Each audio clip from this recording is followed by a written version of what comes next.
오셨습니다. 한번 옆에 있는 분들하고 인사 나눠보시겠습니다. 사랑합니다. 축복합니다. 우리 같이 한번 인사하겠습니다. 사랑합니다. 축복합니다. 네. 자, 한 번 더 인사하겠습니다. 우리는 하나님의 은혜로 잘 되는 인생입니다. 우리는 하나님의 은혜로 잘 되는 인생입니다. 네. 제발 부부끼리도 인사 좀 하세요. 인사 안 하면 싸우고 온 것처럼 보여요. 그래도 여러분 어찌됐던 하나님께서 만져주시고 만나주셔서 기쁨으로 감사함으로 회복하고 돌아가는 우리 모두가 되기를 간절히 소원합니다. 1999년 4월 20일 여러분 미국에요 콜로라도 주에 여러분 컬럼바인 이 하이스쿨 여러분 이 고등학교에서 아주 끔찍한 일이 있었죠. 총기 난사 사건 기억나십니까? 그때 두 명의 아이들이 범인이었었는데요. 자, 한 아이는 왼쪽에 있는 아이 에릭이라는 아이죠. 에릭 해리스라는 아이와 오른쪽에는 딜런이라는 아이요. 딜런 클리볼드라는 두 아이가 여러분 처음에는 저는 잘 몰랐는데 원래는 폭탄을 설치해서 눌렀는데요. 안 터진 거예요. 아마 그렇게 됐었으면 식당 안에 있었던 한 300~400명 되는 많은 아이들이 다 죽었을 거라고 그러는데 그때 그런 끔찍한 일이 벌어질 뻔했는데 이게 안 되니 평상시에 사 모았던 총이 있었습니다. 그걸 총을 자기 집에서 다 가지고 와서 그걸 가지고 난사를 했죠. 그때 13명의 아이들이 죽고 21명이 부상당하는 큰 고통을 경험합니다. 그때 호주의 관타스 항공의 경영자였던 CEO였던 제프 딕슨이요. 여러분 그가 아마 한 번쯤은 들어보셨을 그 우리 시대의 역설이라는 그런 글을 올렸습니다. 여러분 내용은 이러합니다. 건물은 높아졌지만 인격은 더 작아졌다. 고속도로는 넓어졌지만 시야는 더 좁아졌다. 소비는 많아졌지만 더 가난해지고 더 많은 물건을 사지만 기쁨을 줄어들었다. 집은 커졌지만 가족은 더 작아졌다. 더 편리했지만 시간은 더 없어졌다. 학력은 높아졌지만 상식은 부족하고 지식은 많아졌지만 지혜는 모자란다. 전문가들은 늘어났지만 문제는 더 많아졌고 약은 많아졌지만 건강은 더 나빠졌다. 너무 분별력이 없이 소비하고 너무 적게 웃고 너무 빨리 운전하고 너무 성급히 화를 낸다. 너무 많이 마시고 너무 많이 피우며 너무 늦게까지 깨어있고 너무 지쳐서 깨어나며 너무 적게 책을 읽고 텔레비전은 너무 많이 본다. 그리고 너무 드물게 기도한다. 그 뒤에 있는 내용까지 쭉 읽을 수는 없지만 여러분 우리 시대의 역설 아닙니까? 돈을 많이 벌고 있는데 더 가난해졌습니다. 무엇인가를 더 많이 소유했다고 그랬는데 도리어 더 아무것도 남아있지 않는 것과 같은 그런 허전함들을 우리가 경험하게 되는 거죠. 그런데 여러분 이것이 우리 시대의 역설로만 끝날까요? 여러분 아까 말했던 이 두 명의 아이들을 일부러 제가 말을 했죠. 에릭이라는 아이와 또 그 옆에 있었던 딜런이라는 그 아이요. 그 딜런이라는 그 아이의 엄마가요 17년이 흐르고 나서 그래서 책을 하나 썼어요. 그 책이요 나는 가해자의 엄마입니다 라는 책이었어요. 그럼 얼마나 처음에 고통스러웠던지 그 책의 전체적인 내용은 전반부는 이런 내용입니다. 내 아들이 그럴 리가 없다는 거예요. 처음에 그런 이야기를 경찰을 통해서 들었을 때 아니 그럴 리가 없다. 내 아들이 어떻게 그럴 수가 있냐 하면서 그거를 절대로 그걸 믿을 수가 없었다는 것입니다. 근데 시간이 흐르면서요 FBI와 그 다음에 여러 가지 상담사들이나 여러 사람들이 그런 객관적인 증거를 내밀기 시작하는데 너무너무 힘이 들었다는 거예요. 나는 내 아이를 여러분 옆에 조그맣게 써 있지만 누구보다도 잘한다고 착각했단 말입니다. 나는 내 아들, 내 딸을 누구보다 잘한다고 생각을 했다는 거예요. 그런데 여러분 알고 있었다는 겁니까? 몰랐다는 거예요. 그 에릭이라는 아이는요 그곳에 있는 아이들을 죽이기 위해서 갔지만 아까 말했던 이 딜런이라는 아이는요 자살하기 위해서 갔다는 것을 나중에 부모가 깨달았어요. 많은 증거들을 모아보니까 이 딜런은요 살고 싶지가 않은 거예요. 그거를 2년 전부터 실제로 부모에게 그리고 많은 친구들에게 이야기를 하고 다녔다는 것입니다. 근데 뭐 했어요? 부모가요 아이가 이제 원하는 대학 들어가려고 하니까 대학도 들어가고 그리고 평상시에 잘 살고 있었으니까 근데 여러분 그 순간에 총을 사 모으고 있었던 거예요. 여러분 이게 얼마나 큰 충격입니까? 나는 누구보다도 내 아들을 잘한다고 생각을 했는데 전혀 몰랐단 말입니다. 이게 가정의 역설 아니겠어요? 내가 내 사랑하는 딸이요 내 아들이요 하나님께서 우리에게 주신 귀한 선물들이요 잘한다고 했는데 전혀 몰랐다는 것입니다. 여러분, 이런 일들이 우리의 삶 속에 나타날 수가 있어요. 신앙은요, 신앙 안에도 역설이 일어날 수가 있어요. 여러분, 하나님은 여러분 우리들을 부르시면서 우리들을 교회 안의 소금과 교회 안의 빛이 되라고 부르시지 않으셨습니다. 우리 주님은 어떻게 부르셨을까요? 아이, 교회에서 빛나는 건 그만두고 이제 그런 거 하지 말고 어떻게 하라고요? 세상에 소금과 빛이 되라고 부르신 거예요. 여러분, 이것을 바로 오늘 말씀에 예수님께서 말씀하셨죠. 우리 마태복음 5장 우리 13절에서 14절 말씀 같이 한번 읽어보겠습니다. 너희는, 같이 한번 읽어보겠습니다. 시작. 너희는 세상의 소금이니 만일 그 맛을 잃으면 무엇으로 짜게 하리요? 후에는 아무 쓸데없어 다만 밖에 버려져 사람에게 밟힐 뿐이니라. 너희는 세상의 빛이라. 산 위에 있는 동네가 숨겨지지 못할 것이요. 아멘. 여러분, 어떻습니까? 주님께서는 우리들을 부르실 때 어디로요? 세상으로 부르신 것입니다. 근데 여러분 어때요? 지금은 여러분 기독교인들이 얼마나 많이 비판을 받고 개토화되었는지 모릅니다. 개토화라는 게 뭐냐면 주변부화예요. 예전에는 예수님을 믿는 사람들이 모든 걸 다 이끌고 갔지만 이제는 따라다니는 사람들이 돼버리고 비판을 받는 사람들이 돼버렸습니다. 결정적인 이유가 뭘까요? 바로 오늘 말씀대로 말하면 예수님께서 세상을 향해 나아가라는 파송하신 우리 한 사람 한 사람들을 선교사로 부르신 그 의미를 놓쳐버렸기 때문이라는 것입니다. 이거를요, 선교적 교회라고 그래요. 여러분, 이 선교적인 교회요, 이거는 단순하게 해외 선교를 나가라는 그런 이야기만 하는 것이 아닙니다. 우리의 일상의 삶 속에서 주님이 우리를 부르신 그 자리요, 삶의 자리가 우리의 일상이 선교지라는 거예요. 여러분, 이 부분에 대해서 분당 만낙교회 김병삼 목사님께서 그런 말을 했습니다. 우리의 패러다임을 좀 바꿔야지 된다는 거예요. 그 위에 있는 사진 그림 보세요. 옛날에는요, 하나님께서 거룩하게 구별된 교회를 통해서 세상의 복음을 증거하게 하는 것이 여러분 가장 일반적인 패러다임이었습니다. 그런데 그렇지 않다는 거예요. 말씀을 자세히 보니 어떻다는 거예요? 하나님은 세상을 향해서 가라고 했고 교회도 세상을 향해서 나아가게 될 때, 바로 선교적인 교회가 될 때 하나님이 파송하신 세상 속에서 바로 빛과 소금의 인생을 살아가게 될 때, 그 속에서 바로 하나님께서 말씀하시는 진정한 바로 그 교회가 거기에서 완성이 된다는 것입니다. 여러분, 그래서 여러분 이제 우리 신학의 패러다임 중에서 선교적인 교회가 나오기 시작했습니다. 여러분, 이게 왜 나왔는지 아세요? 여러분, 선교적인 교회가 도대체 무엇인지, 이것은요, 여러분 사진 보시면 레슬리 뉴비긴이라는 사람이 있어요. 인도 선교사입니다. 영국에서 인도 선교사로 파송을 받은 거죠. 그래서 여러분 30년 동안 인도에 가서 얼마나 열심히 하나님 나라의 복음을 증거했는지 모릅니다. 그러고 나서요, 30년이 지나서 다시 영국 땅에 돌아온 것입니다. 충격을 받았어요. 갑자기 그들이 지금 드려지고 있는 예배 가운데서도 영적인으로 완전히 무너진 것들을 보게 됩니다. 여러분, 주일날 예배를 드릴 때요, 설교를 정확하게 끝내지 된다는 거예요.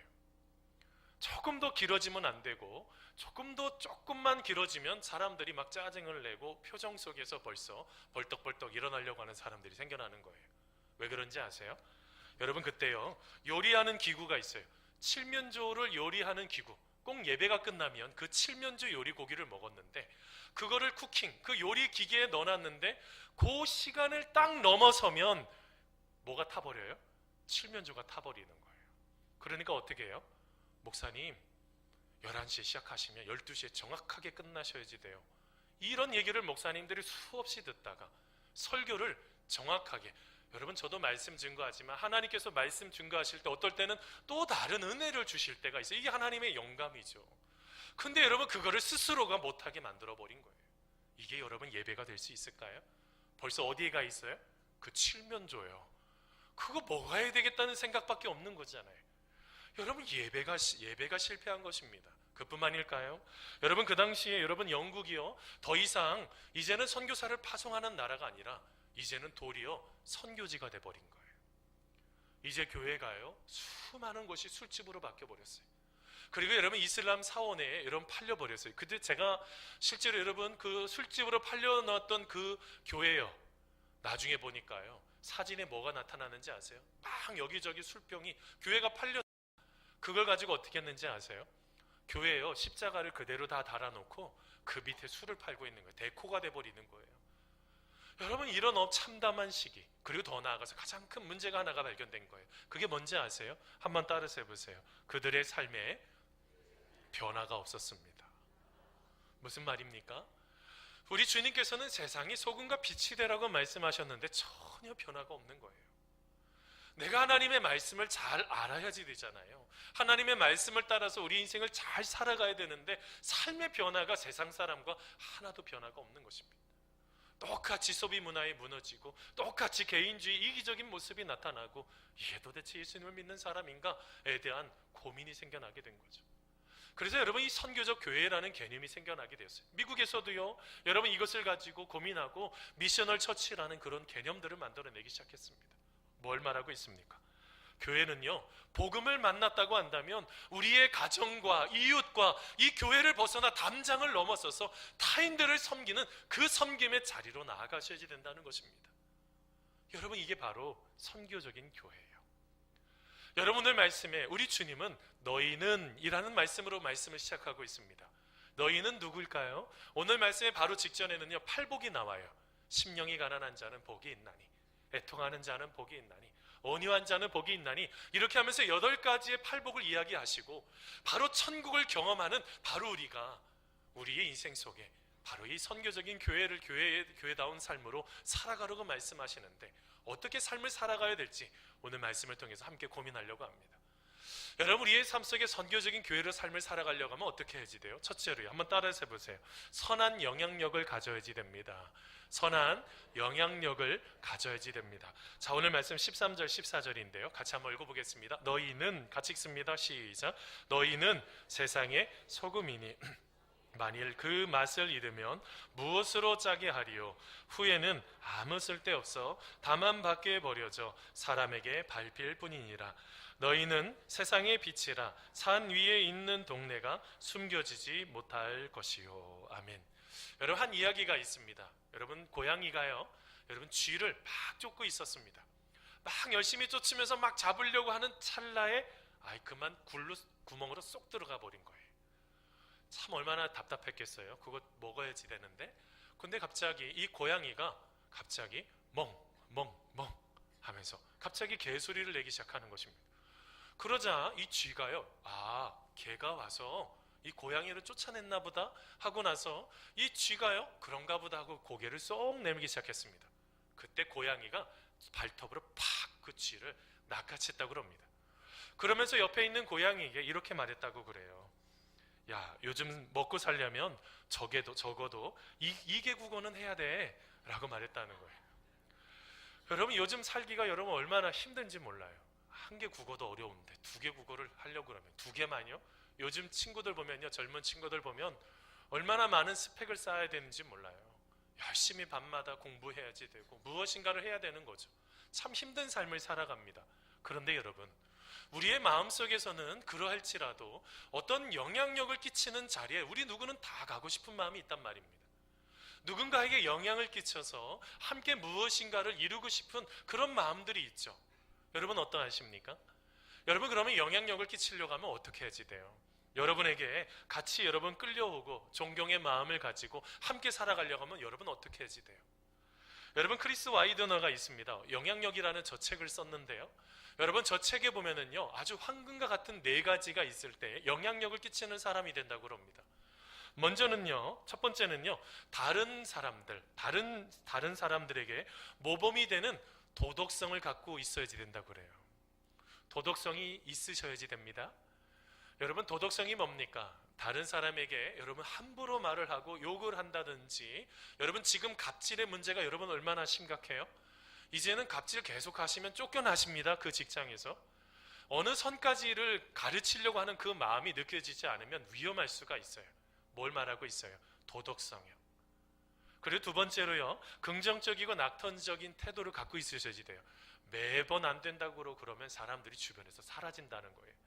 세 번째는요, 내 이익보다 남의 이익을 더 중요시 여기셔야지 된다는 것입니다. 아니, 남에게 자꾸 내 이익만 추구하려고 하니 그 사람들 곁에 사람이 있어요? 없어요? 다 사라져버리죠. 그 다음에 네 번째는요, 모든 일에서 최고가 되셔야지 된다는 거예요. 외모가 예쁘시면 더 예쁘게 가꿔보시고, 마음이 건강하시면 다른 사람들에게 마음을 나눠줄 수 있을 정도로 건강하게, 그리고 지적인 성장이 있으시면 지적인 성장이, 영적인 깊이가 있으면 영적인 깊이가, 그 모든 것들을 하나씩 하나씩 최선을 다해서 만들어가 보라는 거예요. 예전에 어떤 집사님이 그런 얘기를 하더라고요. 목사님, 저는 아무것도 할 수 있는 게 없어요. 근데 제가 생각해 보니까요, 그 집사님은요, 이 세상에서 어느 누구보다 부침개를 제일 잘 만드세요. 그거는 그 집사님이 가지고 있는 영향력이에요. 제가 누구 집에 가면은 뭐 세 장, 네 장 이렇게 막 먹습니다. 제가 부침개를 무척 좋아하거든요. 근데 그 집사님 집에 가면요, 4장, 5장을 먹었어요. 너무 맛있어서. 배가 불러도 그 집사님은 그 부침개에 대한 탁월함, 아주 가지고 있는 영향력, 우리 누구든지 다 영향력을 끼칠 수가 있습니다. 자, 그런데 여러분, 오늘 말씀 속에 예수님께서 뭐라고 말씀하고 계세요? 너희들의 인생도 그렇게 영향을 끼치는 인생이다 라고 하면서 2가지를 비유하고 있습니다. 여러분, 첫 번째는 뭐에 대해서 말하고 있어요? 소금이요. 그리고 2번째는 뭐죠? 빛에 대해서 말씀하죠. 여러분, 소금의 맛은 어떤 맛입니까? 달아요? 아유, 그거는 이상한 소금이죠. 여러분, 소금 그런 것도 있습니다. 뭐 히말라야 산에서 나오는 그런 소금은 처음에 입에 넣을 때 나중에 짜지만 뒤로 갈수록 달아진다고 그러네요. 이런 것도 있겠지만 소금의 제대로 된 맛은 뭐라고요? 짠맛이라고요.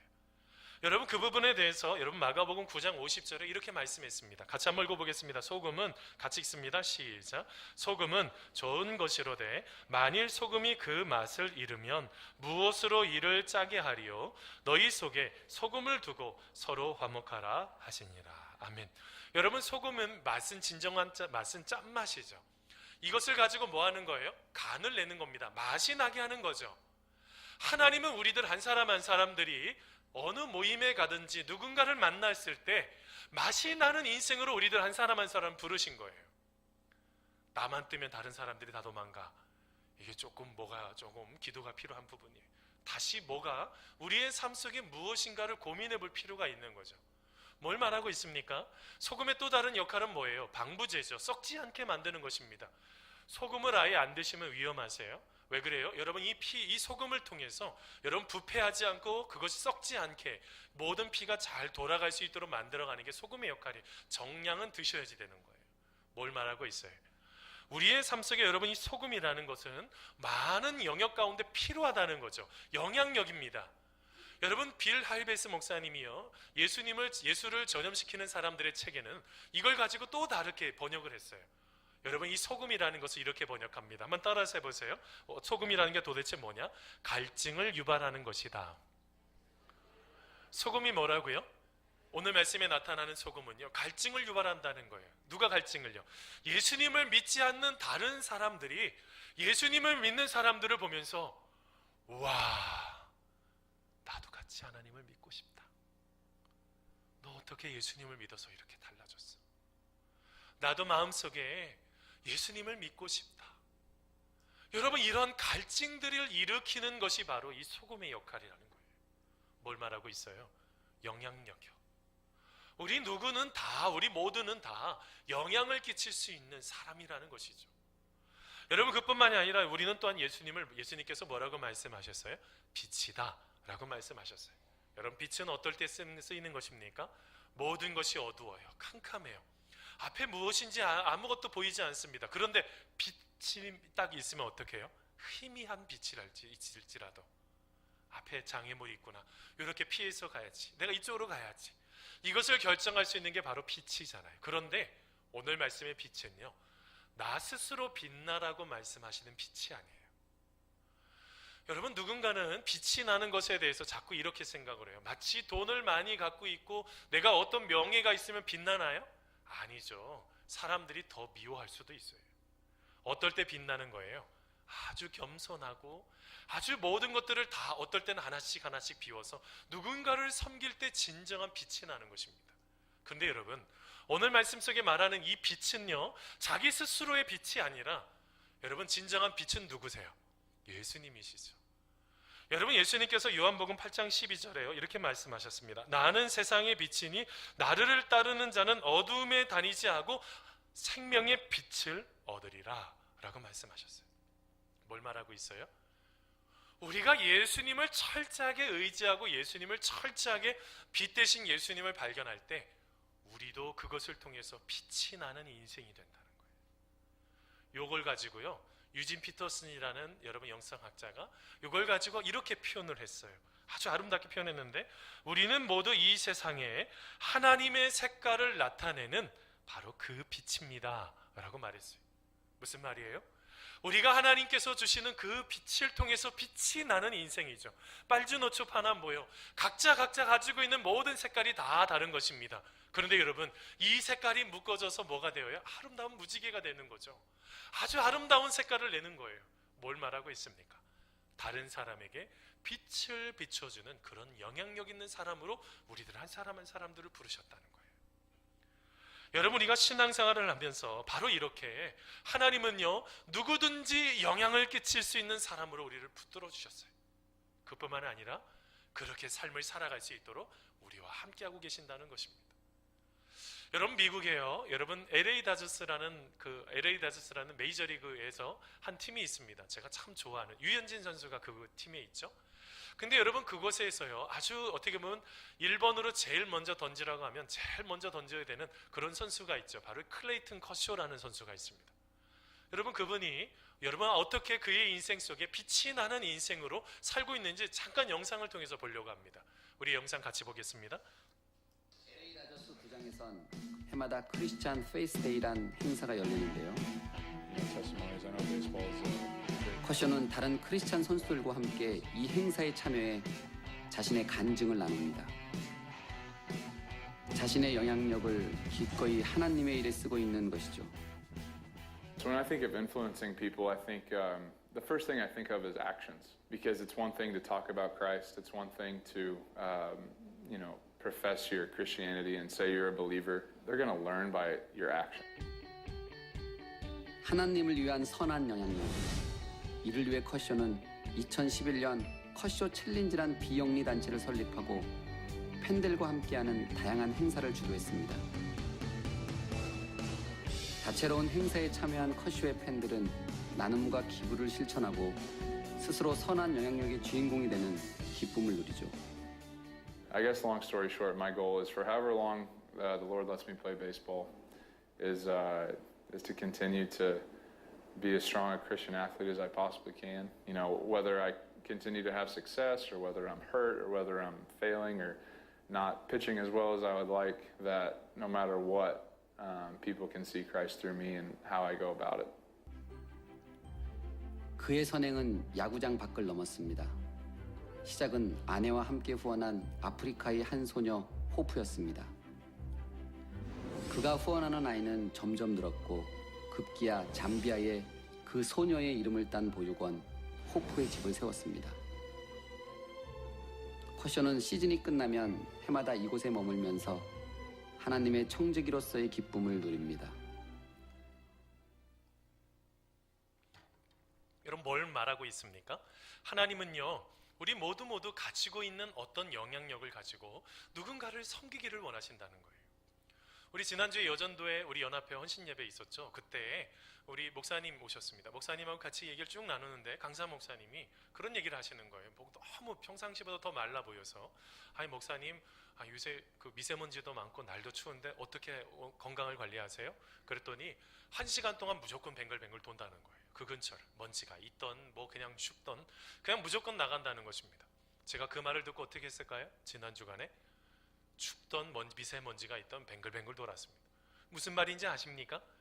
우린 누구든지 어떤 사람들에게 선한 영향력을 끼칠 수 있습니다. 그게 바로 선교라는 거예요. 누군가가 머물러 있을 때 그걸로 끝나고 내버려 두지 않고 누군가가 움직일 수 있도록 함께 행할 수 있도록 세워가는 이 모든 것들이 바로 선교라는 것입니다. 누구의 마음을 가지고요? 하나님의 마음을 가지고요. 사랑하는 성도 여러분, 우리 모두는 어느 누구든지 다 섬길 수가 있습니다. 여러분, 이 땅에 보내신 여러분의 구석구석에서 만나는 모든 사람들이 바로 온전하게 잘 설 수 있도록 여러분, 하나님은요 바로 그곳으로 우리를 부르셨다는 것입니다. 여러분 오늘 말씀 보세요. 여러분 마태복음 5장 15절입니다. 같이 한번 읽어보겠습니다. 사람이, 같이 읽습니다. 시작. 사람이 등불을 켜서 말 아래에 두지 아니하고 등경 위에 두나니 이러므로 집안 모든 사람에게 비치느니라. 아멘. 여러분 오늘 말씀에 보면 여러분 여러분 등불을 켜서 어디에다가 놓을까요? 등불을 켜서 여러분 이렇게 어떤 공간 안에 가두어서 딱 덮어놔야지 될까요? 불은 뭐 하라고 있는 불이죠? 빛이 나고 있는 불이죠. 여기저기 다 비춰야 되는 것 아니겠습니까? 그런데 어떤 사람이 있다는 거예요. 그거를 덮어버리는 사람들이 있다는 거예요. 다른 말로 표현하면 나는 예수님 믿는 사람 아니야, 이렇게 행동하는 사람들이 있다는 거예요. 그러면서 오늘 말씀에 예수님께서 뭐라고 말씀하세요? 그렇지 않다. 그렇지 않다.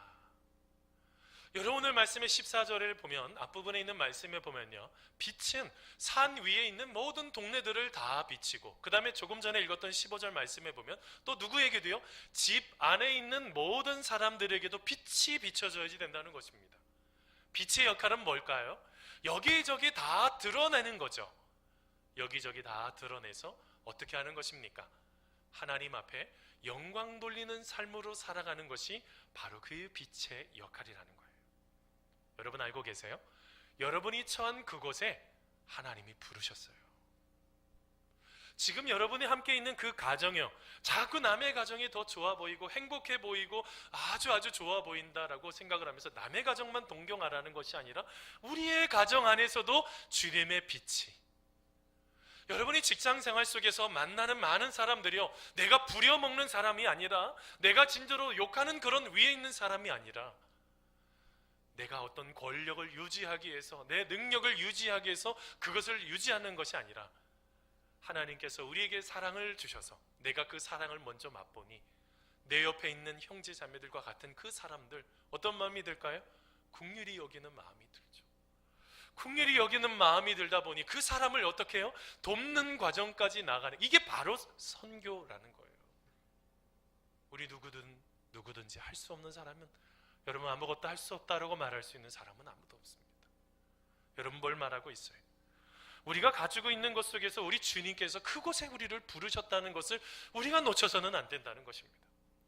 여러분 요한복음 20장 21절에 보면요, 예수님께서 이렇게 말씀하셨어요. 부활하시고 나서 하신 말씀인데요, 우리 같이 한번 읽어보겠습니다. 시작.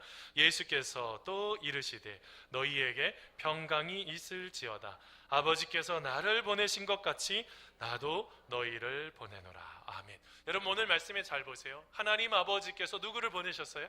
예수님을 이 땅에 보내신 거죠. 그런데 예수님께서 또 우리를 또 어떻게 해요? 우리를 또한 보내셨다는 거예요. 여러분의 가정으로, 여러분의 삶의 자리로, 그 모든 것에 우리 예수님께서 부르셨다는 거예요. 그래서 우리는 뭐예요? 그래서 선교사인 거예요. 한번 따라서 해보세요. 나는 일상의 선교사입니다. 여러분 지금 처하고 있는 그 모든 것들이 다 선교지예요. 내가 지금 거하고 있는 그 모든 것이 다 선교지라고요. 왜 그래요? 하나님께서 함께 하시기 때문에요.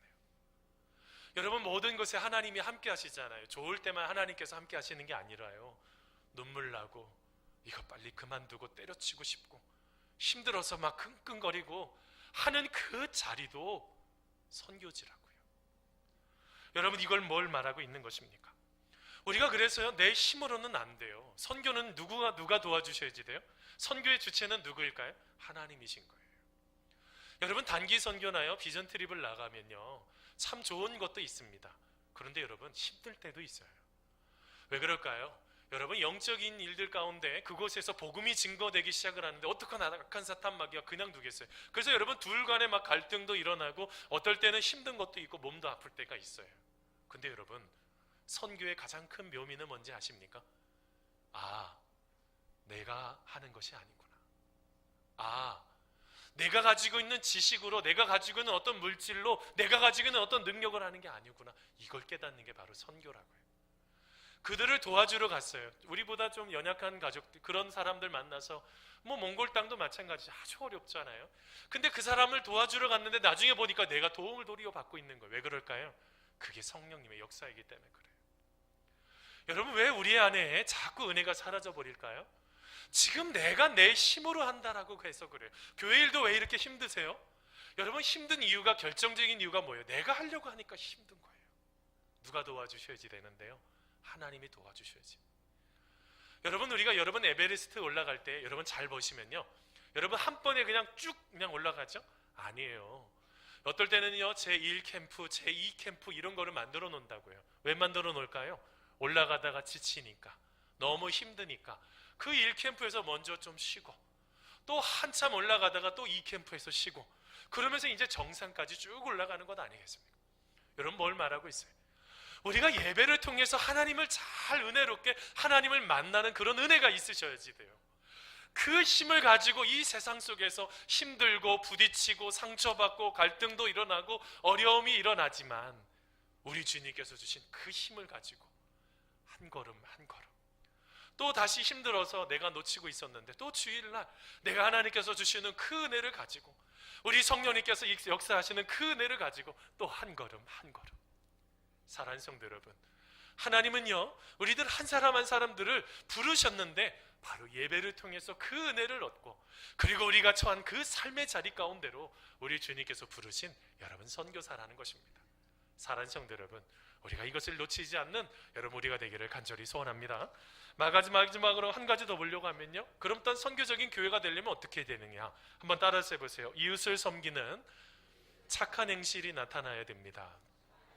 자, 오늘 말씀 마태복음 5장 16절 말씀인데요, 같이 한번 읽어보겠습니다. 이같이, 시작. 이같이 너희 빛이 사람 앞에 비치게 하여 그들로 너희 착한 행실을 보고 하늘에 계신 너희 아버지께 영광을 돌리게 하라. 아멘. 여러분, 오늘 말씀에 보면요, 예수님께서 어떤 행실이라고 말씀하셨어요? 악영향을 끼치는 거 말하는 게 아닙니다. 어떤 행실이요? 착한 행실. 이게 뭐냐면요, 선한 행실, 아름다운 행실. 조금 더 다른 말로 좀 쉽게 말하면 매력적인 행실이 나타나야지 된다는 거예요. 여러분 어떠세요? 여러분, 예수님을 믿지 않는 사람들한테 매력적이신 분이십니까? 아멘이 하나도 없네요. 속으로는 하셨죠? 여러분, 제가 왜 이런 얘기를 하냐면, 우리 안에 하나님께서 주시는 그 하나님을 의지하고 믿음으로 나아가면요, 하나님이 주시는 능력이 있어요. 복음에는요, 능력이 있단 말입니다. 그 능력을 우리 안에 넣어주셔서 어떻게 해요? 매력적인 삶으로 우리의 인생을 여러분 살아갈 수가 있다는 거예요. 근데 여러분, 중요한 게 있어요. 말로만 해서는 안 된다는 거예요. 어떻게 하면 안 된다고요? 말로만 사랑하면 안 된다는 거예요. 여러분, 요한 1서 말씀에 보면요, 3장 18절에 자녀들아, 우리가 말과 혀로만 사랑하지 말고, 한번 따라서 해보세요. 행함과 진실함으로 하자. 어떻게 하래요? 말하는 거 그만, 이제 그만. 이제 어떻게 해요? 행하며 하나님이 주신 사랑을 내가 경험했으면 그 사랑을 나눠주는 거예요. 그냥 그거 조금 아쉬워, 막 안타까워서 이거 안 되고, 이거 조금 더 내가 어떻게 써야지 되는데 막, 그게 아니라 사랑하는 그 마음으로 어떻게 해요? 누군가를 여러분 섬기는 행함의 자리로 우리가 나아가셔야지 된다는 것입니다. 여러분, 빌 하이베스 목사님이요, 여러분 책 중에서 크리스천 인 마켓플레이스라는 책을 썼어요. 이게 번역은 아직 안 됐지만 시장 속에서 있는, 지금 우리 일상 속에서 있는 것이라고 표현할 수도 있을 것 같아요. 그런 그리스도인으로 어떻게 살아가야 되냐, 그 책에 보면 이런 말이 있어요. 불신자는 복음을 들어보기 전에 먼저 보여달라고 요구합니다. 이렇게 말했어요.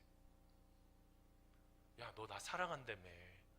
근데 나는 너 사랑 한 번도 경험해 본 적이 없어. 이렇게 되면 뭐가 문제가 있다는 거예요. 여러분, 성경 말씀을 곳곳을 읽어보면 다 그들은 행하는 자였었습니다. 그냥 가만히 앉아서, 여러분 예를 들면요, 민족 복음화를 위해서 기도하는 거 좋습니다. 근데 민족 복음화를 위해서 뭘 행했느냐는 거예요. 그래서 so what? 그래서 어떻게 하라는 거예요. 민족 복음화를 위해서 기도하는 게 그것보다 더 중요한 게 있어요. 민족 복음화를 위해 하려면 여러분 통일선교학교나 이런 데 가보셔야죠. 그리고 어떻게 해야지 돼요? 우리의 삶이 진짜로 선교 지향적으로 살아가고 있는지, 탈북민이요, 지금 세터민이라고 그럽니다. 그분들 잘 정착되어 있어요. 여러 군데에 정착이 되어 있어요. 제가 전교에 있을 때 가까운 데 그 아파트 한 지역이 완전히 세터민들이에요.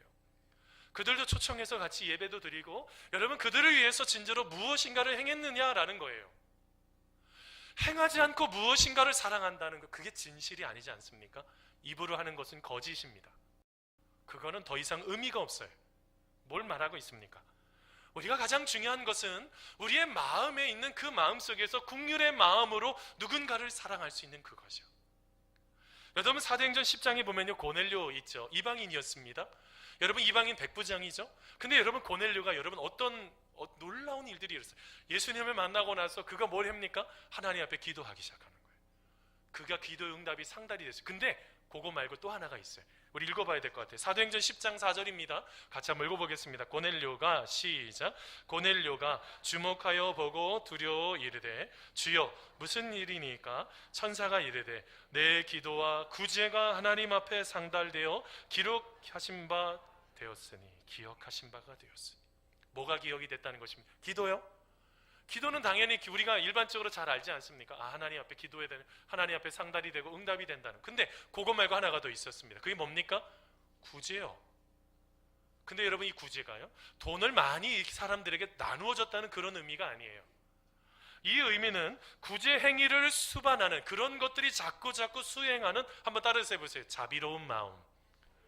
자비로운 마음이 고넬료의 마음속에 있었다는 거예요.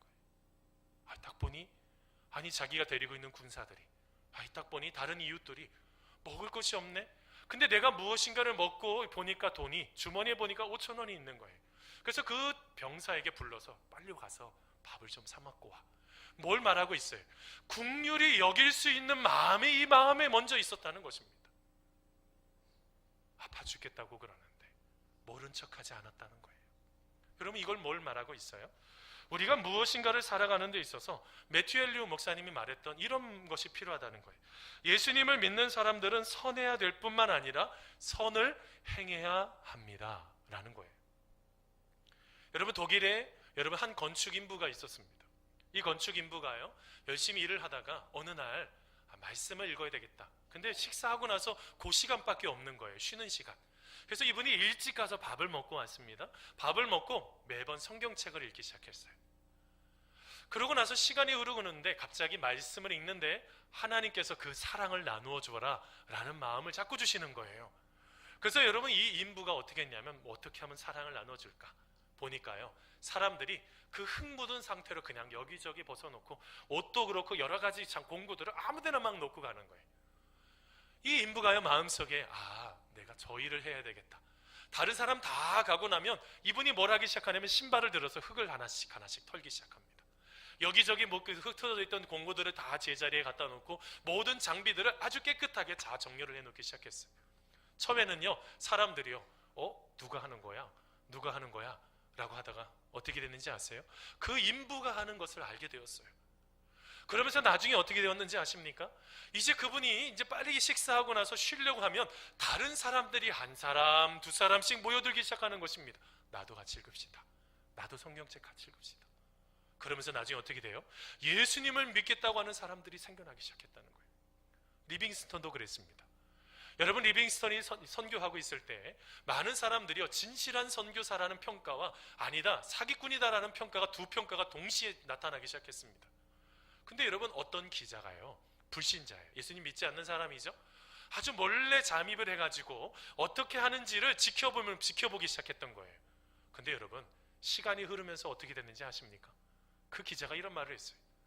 그는 나에게 한 번도 예수님을 믿으라고 하지 않았는데 나는 벌써 예수님을 믿는 그리스도인이 되어 있었습니다. 그가 하고 있는 행동이 예수님의 행동이었고 그가 하고 있는 것이 바로 예수님의 모습이었습니다 라고 말을 했어요. 뭘 말하고 있습니까?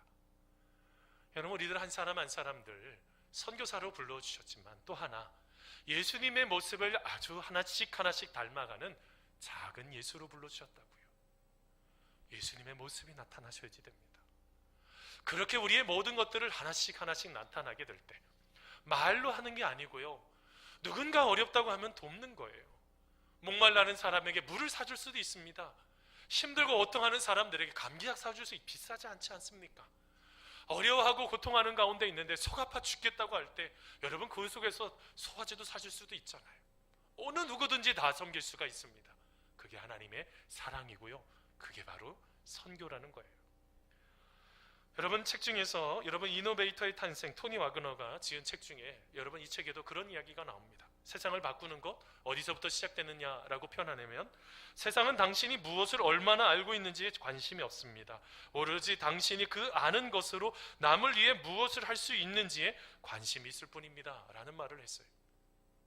예수님도 선한 사마리아의 비유를 통해서 그 모든 것들이요, 제사장들 그냥 지나가고 레위도 그냥 지나가고 이 선한 사마리아인이 자기가 했던 그 모습이요, 너도 알지? 이게 중요한 거 너도 가서 그와 같이 행해라 라고 말씀하셨던 것이 여러분 우리 주님께서 우리에게 주시는 바로 그 음성이라는 것입니다. 사랑하는 성도 여러분, 여러분 옆에요 누군가 아파하고 힘들어하는 것을 섬기는 모든 것이 바로 선교라는 것입니다. 우리 모두 그런 은혜 가운데 많은 사람들을 하나씩 하나씩 섬기는 믿음의 귀한 분들 다 되시기를 간절히 소원합니다. 여러분 말씀을 맺히면서요, 어떤 분이요 여러분 그 브라질에 여러분 커피 농장을 갔다 왔다고 그러네요. 커피 농장을 갔더니 막 엄청나게 넓은 농장에 참 많은 것들, 이게 이제 보시면 이제 커피 체리죠, 열매죠. 이게 이제 나중에 생두가 되고 이걸 좀 가열을 해서 이제 원두를 이제 가열을 해서 로스팅을 해가지고 우리가 맛있는 커피를 먹는 건 아니겠습니까? 여러분 우리의 삶도요 그냥 그 순간에 있으면 무리밖에 안 됩니다. 무리는 뭔지 아세요? 그냥 예수님 말씀 듣고 집으로 돌아가는 거예요. 여러분 예수님은 그 많은 무리를 좀 벗어나서 예수님은 제자가 되기를 원하시고 그 70인의 제자 중에서 또 12명의 또 제자들을 또 주님은 만드셔서 어떻게 하는 것입니까? 이 세상에서 그리스도의 향기가 나는 바로 그런 삶으로 우리를 부르셨다는 것입니다. 여러분 우리가요 교회는요 꼭 로스팅 기계와 같아요. 무엇인가를 커피 열매는 향기가 하나도 나지 않지만 이거를 가열을 해서 일정한 온도로 뱅글뱅글 돌려서 가열을 하게 됐을 때 많은 향기가 나는 것처럼 교회는요 말씀과 기도와 성령을 통해서 우리의 인생 속에서 그 힘을 얻고 향기를 내는 인생으로 하나님은 우리 성도님들 한 분 한 분을 불러주셨다는 것입니다. 사랑하는 성도 여러분, 우리 모두는요 예수님의 향기가 나셔야지 돼요. 우리 모두는요 우리 이웃과 세계를 향해서 하나님의 그 사랑을 나누어 주셔야지 됩니다. 사랑하는 성도 여러분, 그런 우리가 되기를 간절히 소원합니다. 그렇게 될 때요 하나님께서 그곳에 바로 하나님의 나라를 진짜로 이루게 하시고 우리 안에 참된 기쁨으로, 여러분 커쇼만 기쁘겠어요? 우리 모두도 다 기쁘죠. 여러분 그런 은혜들 경험하는 우리 모두가 다 되시기를 간절히 축원합니다.